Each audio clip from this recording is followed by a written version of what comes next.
Hi, Nat. Hi. Hi. How are you? Nice to see you. I'm really well, thank you. Great to see you too. Yeah, well, thanks so much for being with us today, Nat. I'm just going to give a bit of background, so tell people a little bit about you, some people who may not be familiar with you.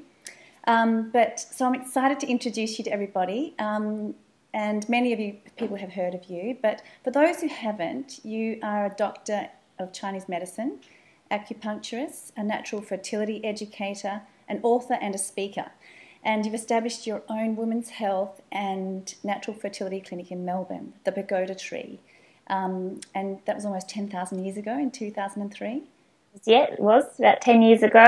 So, time been, flies when you're having fun. Yes, and you've got small children of your own too, haven't you, Nat? How old are they now? I do. And my daughter Olivia, she's 5.5, and my son is almost 2. He's 2 next month. So wow. 2 little ones to run around after, but I've got lots of helpers, so that's really great. It does. It takes a village, doesn't it? It absolutely takes a village, and to think we can do it on our own is madness. So, I think, and a village doesn't have to be family necessarily, it can be friends too. So just never being too proud to say, hey, can you help me? Because it's all part of everybody helping each other, which I love. So true, and it's great for the kids too. So you're based in Melbourne, but you do consults all over the world, is that right? Yeah, we started doing that, I guess, essentially 2 years ago. I would, off the top of my head, because people wanted this information, they didn't know where to go, and I wasn't 100% confident in recommending to people that I didn't know. So, it makes it really hard. Nowadays I've got more contacts, which is great, so, I can refer on. But, yeah, we communicate with people all around the world to help them get essentially their hormones back on track, really. Fantastic. It's such an important thing, Nat, so I'm really so thrilled that you can share some of your great expertise with us. So I just want to also share that you've been featured in so many publications, Marie Claire, Cosmo Health, Cosmo Pregnancy and Body and Soul, and you've also been on the morning show as their natural health expert.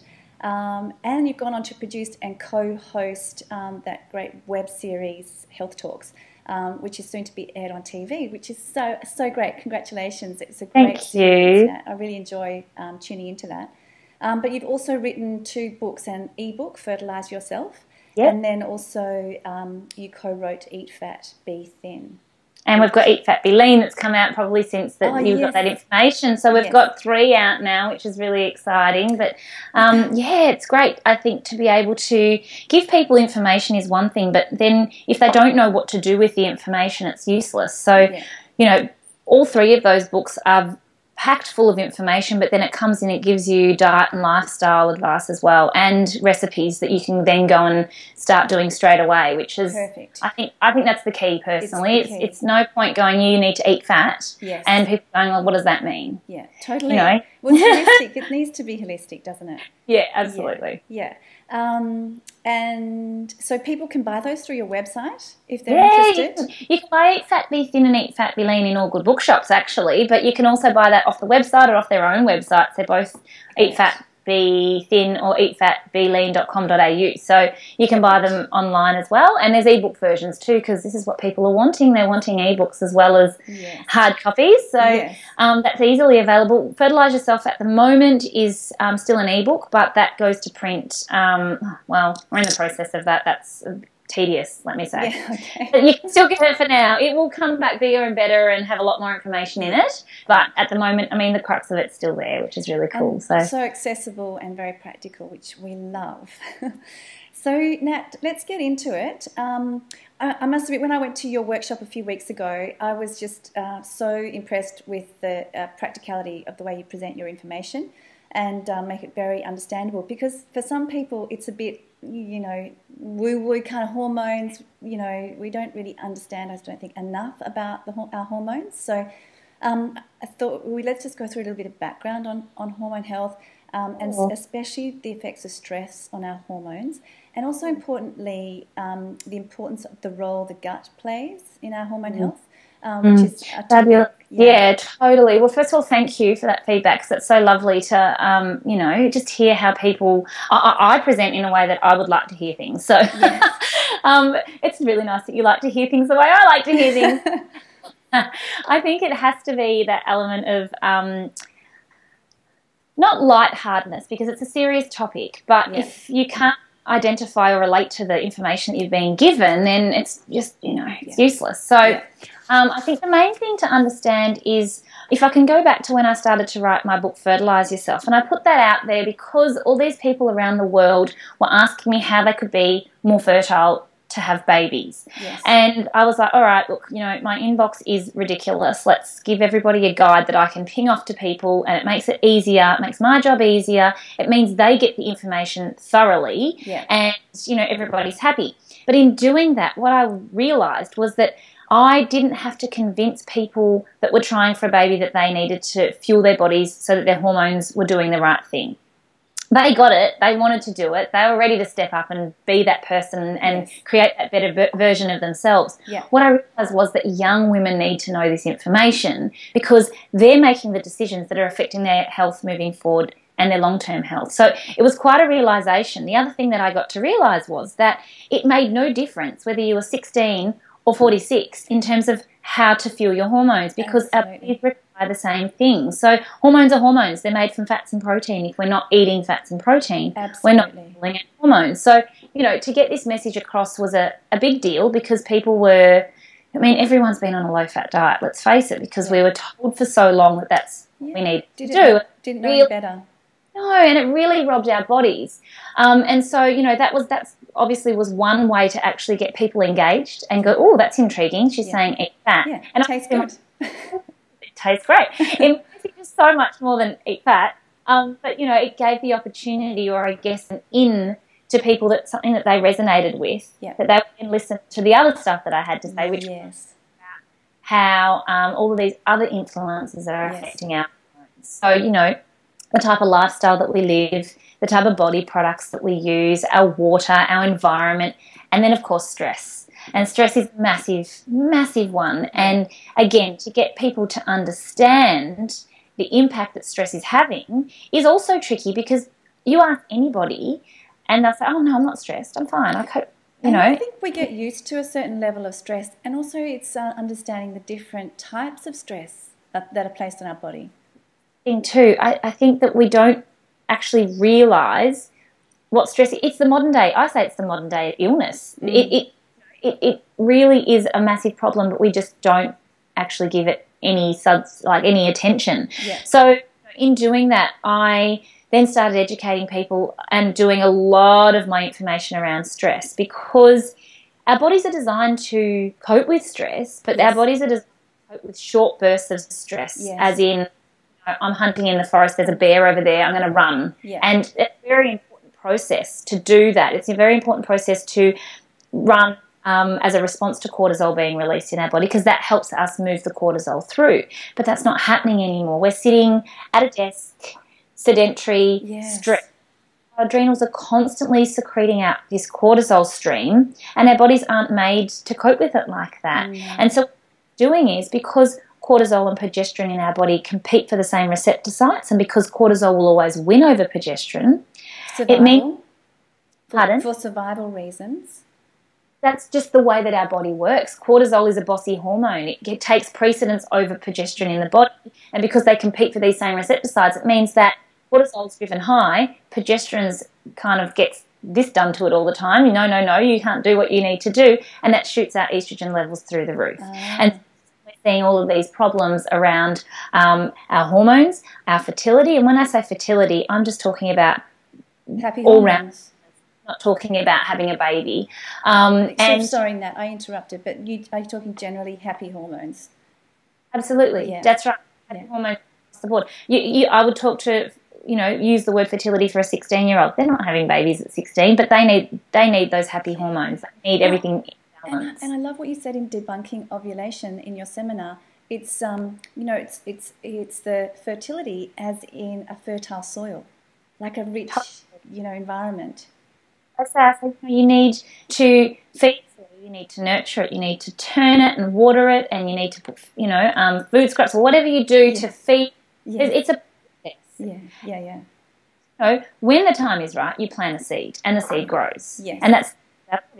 Whereas at the moment, let's look at how we're living. It's like desert soil. You try and plant a seed, it's just going to blow off the top because it's not nourished. It's not rich. And there's many things that are leading to that. Stress is one, and the other is the pill. The pill is causing really big dramas for so many people without them actually being aware of it. And that, it might be right for some people for a short term, but it's not a long-term health solution. And I think this is what we need to realise. You've got acne or you've got period pain. The pill isn't actually fixing the problem. It's kind of pushing it to the side. And when you stop taking it, the problem's still there. So Nat, let's just talk about that for a little minute. With the pill, what specifically is that doing to the body to cause issues?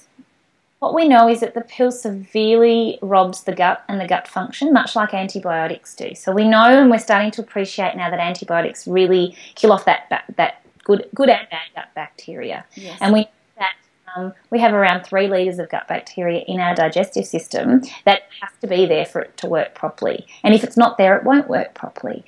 But so what we know is that the pill really robs that, which means our body can't absorb essential vitamins and minerals from our food. And it also means that we also have vitamin and mineral stores in our body. Our bodies draw on those when they need to. They're being robbed because we're not absorbing the nutrients. So we end up very nutrient deficient. And because of that, and because our guts aren't working properly, yes, we have sorts of other issues. And very often, infertility is very much linked to that as far as I'm concerned. Yeah. To that, of course, we see everything. Our gut is the pivot of our health. If that's not working properly, we won't function properly, right through to things like emotional issues. Our gut is our emotion centre. Yes. So, anxiety, depression, these things come back to the way that our gut's functioning as well. Yeah. So it really is so important. People say to me all the time, well, can't I just take a multivitamin whilst I'm on the pill? Well, actually, no, because you're not absorbing the essential vitamins and minerals. But so part of the reason why I created the Debunking Ovulation tour or the event was because people were so scared to not be on the pill. Yes. They've been led to believe that, these fertile beasts that are going to just sniff a man and fall pregnant. And, it doesn't work like that. But debunking these myths and, rewind. Why aren't we taught this stuff in high school? It would make a very big difference to our future lives. And, again, setting ourselves up when we're 16 is really important moving forward, because what we do then sets us right up to transition through menopause. So, it's not just, it's this constant journey. Yes, absolutely. And, it's important that comment about being 16, because you're really setting the foundation for hormone health, because your hormones are going and building and creating, and so it's really important to get it right at that time, isn't it? So, Nat, perhaps you could just share with us, the 5 key things that you believe are important for good hormone health.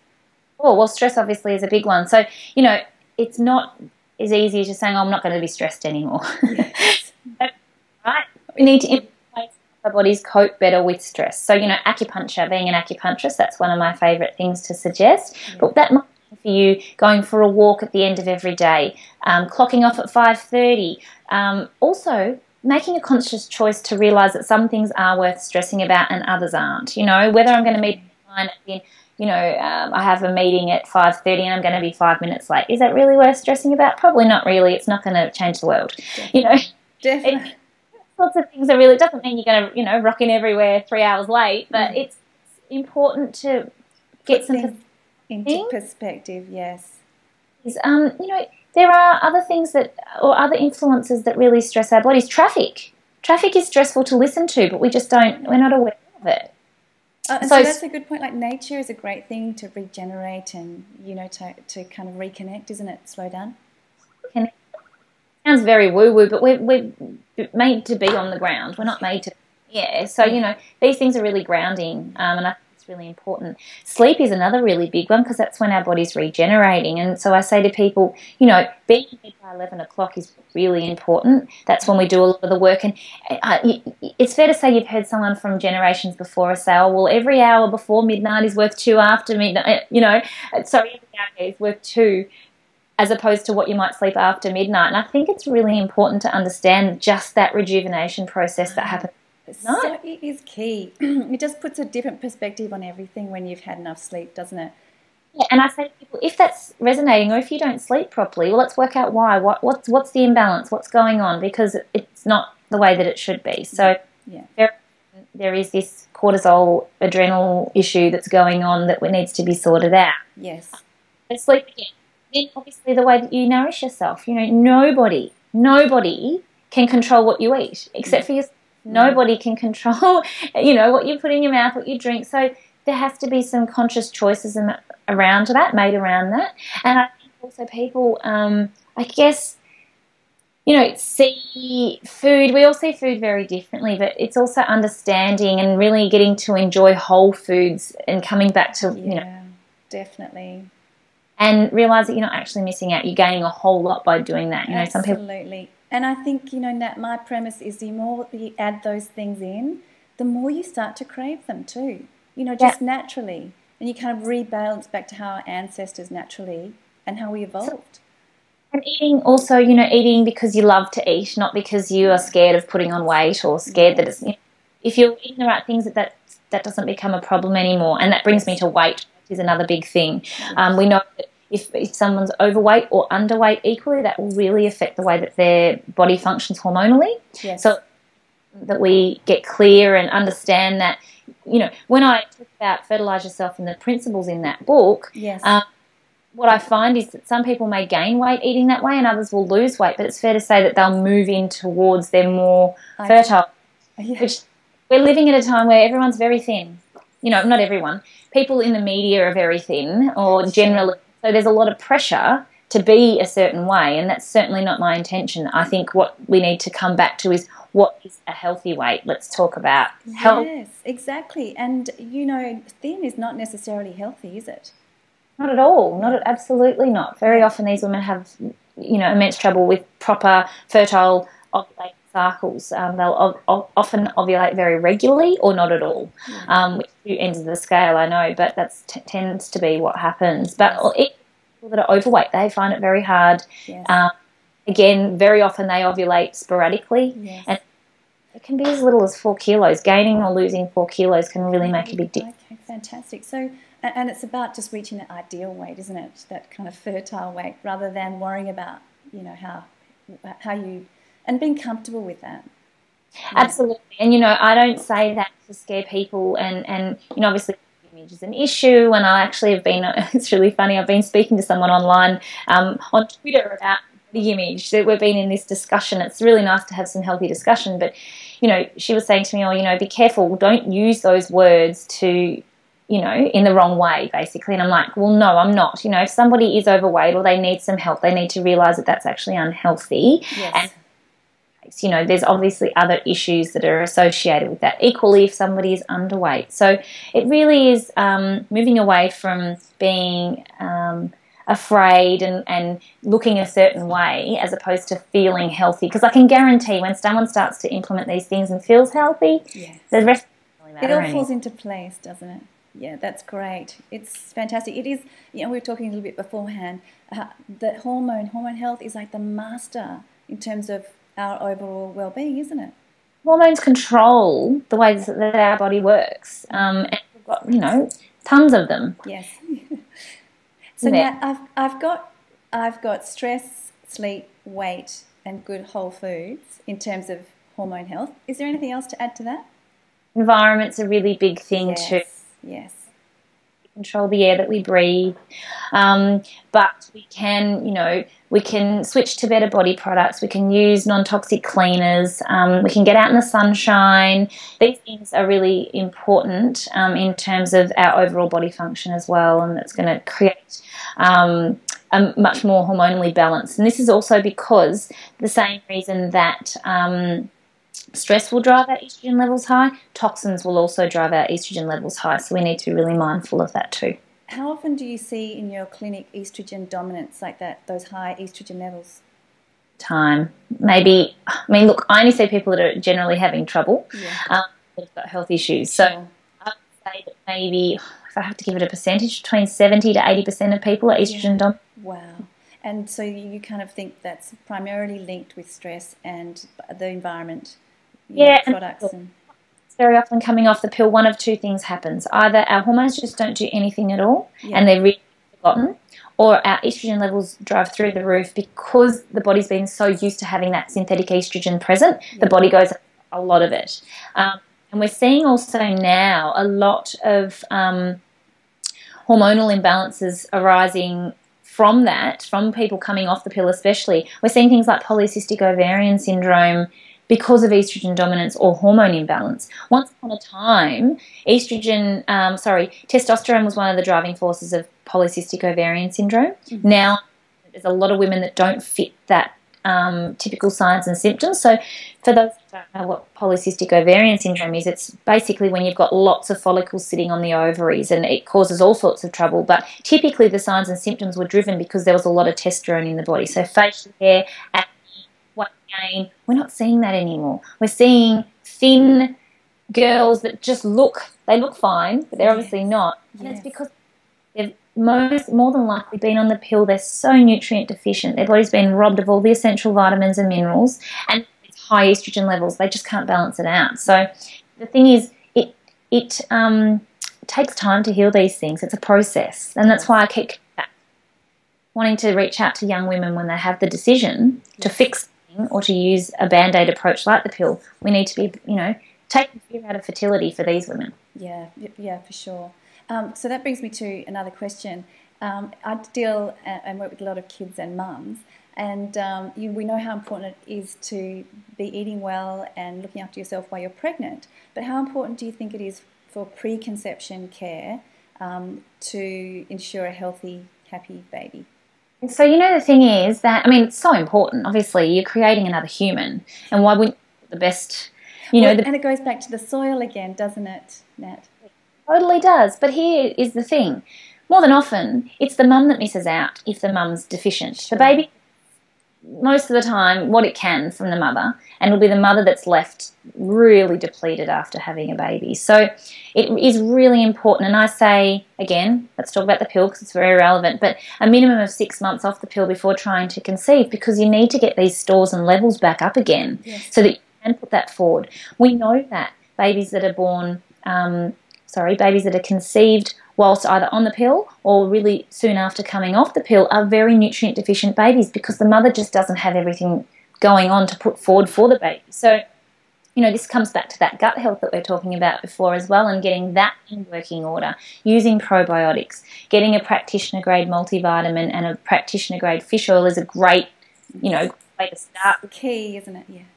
It's so important. Our soils just don't have the nutrients that they once did, and then our foods don't have the nutrients that they should, because our soils, that's where the nutrients comes from. So we're learning and we're getting there, and we're creating change, and this is happening, but it's going to take a long time. So using things like supplements is really one of the best ways to help with that. Yeah. What I was saying is that, very often if a mother's really nutrient deficient, she'll have trouble with birth because her skin isn't supple and nourished, so therefore dilation's difficult. Yes. That extends to breastfeeding, because obviously the nipples are not the way that not as nourished as they could.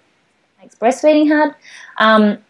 And we know that coming from a place of deficiency, we're far more likely to see postnatal depression. Yes. So this is, big reason why you'd want to get things on track. But also, babies that are born in this state are very often very unsettled, upset babies, and you put that all together, and that's a bit of a disaster, really. And it's all so linked, isn't it? It's all so linked.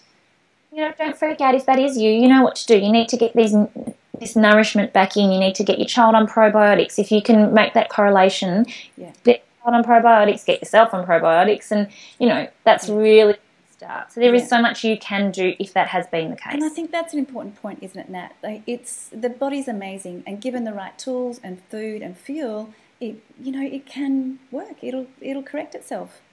Why not? And it comes back to anything really, because obviously I deal with a lot of women trying to have children that are having trouble, and the age old, I hate my body. It's just doing all the wrong things and it's not cooperating. When in actual fact, I say to people, well, how bad in the sense that your body is trying to tell you what's wrong, and not it's actually speaking to you in the sense of these bits aren't working, let's fix them so that we can go forward and have a child. And I think that's really important to start to focus on our bodies, but really loving the fact that they're so smart without it's totally true. I love that. That respect.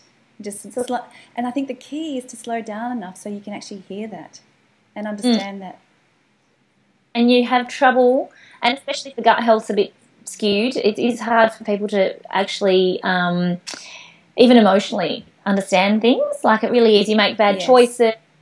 So someone that can actually take that objective view and go, hang on a minute, this. Yes. So Nat, I'm conscious of your time, and we've talked a lot about the pill.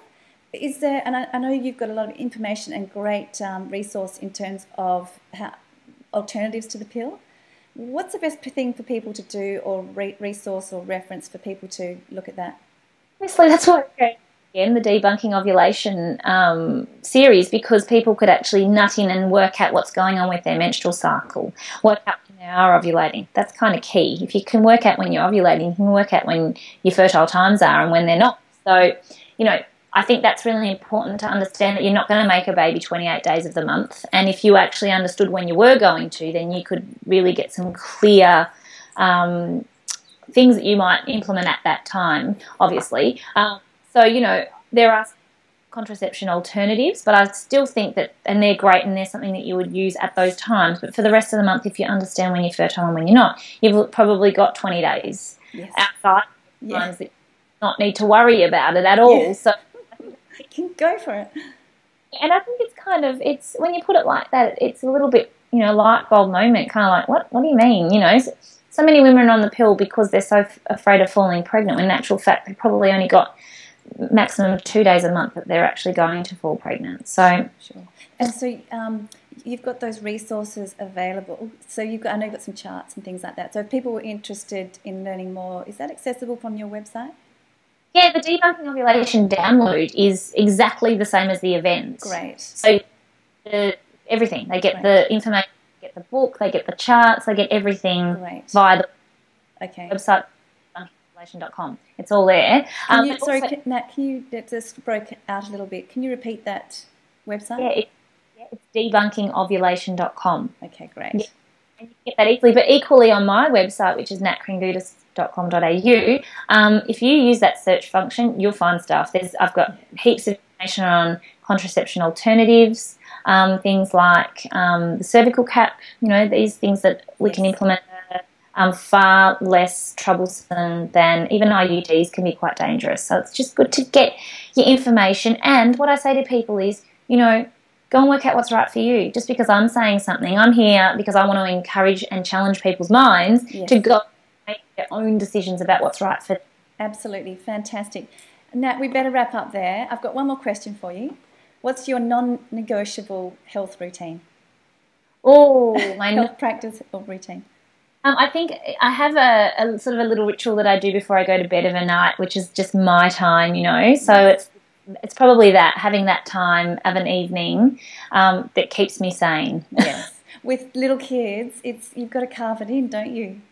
Important to understand, because, we're kind of ingrained, and there's a lot of people talking about morning routines and get up and, it's nice to meditate and then do this and this and this. And it's like, as a mum, forget it. No. Forget it. It's going to happen. And tell me, I can just do that in reverse. I could do that at night time. Yes. I can have my me time, have a cup of tea, and if I want to meditate, if I want to then read a book and have a shower, and then it's my routine, it's my time. That's such a great, I love that, Nat. And, also because I think that routine sets you up for the morning. It starts at night time. And it does extend through. I've extended through to, I don't check emails before 9 o'clock anymore. Like, I'm really, I don't know, the morning time's now for my kids. Yeah, fantastic. And you know what, you enjoy it more, don't you? Because they pull you into it anyway. Yeah, totally. Yeah. Oh, Nat, it's been so great to talk to you. Thank you so much for your time and sharing your wonderful insights and knowledge. Is there anything else you'd like to share before we go that we haven't touched on or you think is important? Like I said, I think the main thing is not to feel afraid by the information. It can be a stretch for a lot of people. Yeah. Just to go and work out what feels right for you. Always follow your intuition. It's never wrong. It might be scary, but it's never wrong. Great, absolutely. So you are based in Melbourne and you do consults globally. which is fantastic. And if people want to talk with you or learn more or tee up a consult, they can jump onto your website, and I'll put that up too. And also, I just mentioned that if people want to look at their health and well-being more generally, then to jump onto my website, they can sign up for my regular newsletter. Lots of tips and recipe ideas using whole foods and a lot of lifestyle suggestions that Nat and I have already touched on. And also in regards to children, I have my online e-course, Our Happy Children, kicking off again in March next year. So sign up for my newsletter to find out more about that too. So Nat, thank you so much. Pleasure. Love talking to you. And all the very best to you and your family. You too. Have a great... Thanks, Nat. You too. Take care. Bye. Bye.